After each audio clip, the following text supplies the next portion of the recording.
नमस्ते दोस्तों, अगर पसंद आए तो लाइक सब्सक्राइब और कमेंट बॉक्स में ज़रूर बताइएगा दोस्तों कि मेरी नाच गीत कैसी लगी। दोस्तों हम एक नाच गीत गाने जा रहे हैं दोस्तों।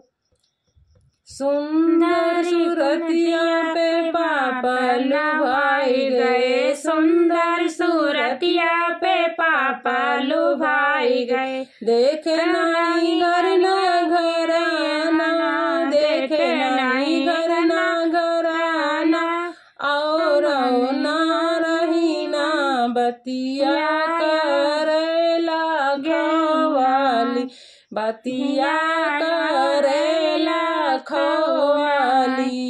अरबों में नहीं है ठिकाना, अरबों में नहीं है ठिकाना, ठन्नी नहीं है सहारा।